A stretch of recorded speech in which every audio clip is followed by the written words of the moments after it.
BC నేతలను చిన్నచూపు చూస్తే సహించేది లేదని బీసీ సంక్షేమ సంఘం జాతీయ అధ్యక్షుడు జాజుల శ్రీనివాస్ గౌడ్ అన్నారు. ఇబ్రహీంపట్నం మున్సిపల్ ఎన్నికల్లో ఆకుల యాదగిరి గెలిచిన అనంతరం చైర్మన్ పదవి ఇస్తామని హామీ ఇచ్చిన బీఆర్ఎస్ నాయకుడు మంచిరెడ్డి కిషన్ రెడ్డి మాట తప్పారని మండిపడ్డారు. యాదగిరిని రాజకీయంగా జీరో అని అవమానించడం హేయమైన చర్య అంటూ ధ్వజమెత్తారు. ఇది బీసీలకు జరిగిన అన్యాయంగా భావిస్తున్నామని ఆయన ప్రెస్ క్లబ్లో తెలిపారు.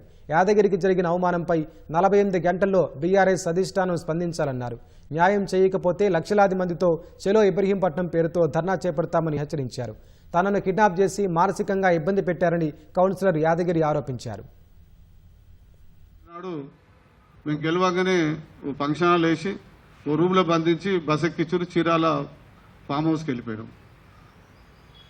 ఆడిపోయిన తెల్లారే మా బాబు వస్తే నన్ను ఆడికి షిఫ్ట్ చేశారు. అక్కడ షిఫ్ట్ చేసి నన్ను కార్లో తిప్పారు. కంప్లీట్ 15 తారీఖు వరకు కార్లో తిప్పారు. 15 నాడు ఎమ్మెల్యే గారి ఇంటికి తీసుకొచ్చి నన్ను కూర్చోబెట్టారు.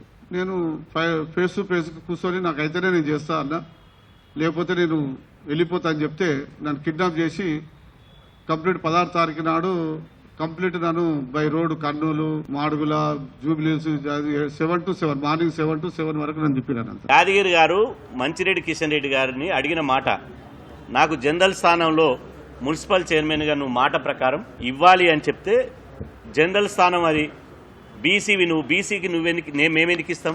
జనరల్ స్థానం అంటే కానీ రెడ్డిలు రావులే అని చెప్పి రాసుందా? మరి జనరల్ స్థానంలో ఇప్పటి వరకు జరిగినటువంటి రాష్ట్రంలో 33 మున్సిపల్ చైర్మన్లుగా జనరల్ స్థానాల్లో 33 మంది బీసీలు చైర్మన్లుగా అయ్యారు.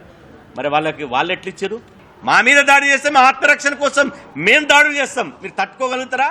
మీరు పీడికడి శాతం ఉన్నారు, మేము గంపెడి శాతం ఉన్నాం. అందరం ఒక్కటై చెలో ఇబ్రహీంపట్నం పిలిపిస్తాం. 48 గంటల్లోగా బీఆర్ఎస్ పార్టీ స్పందించి యాదగిరికి న్యాయం చేయాలి.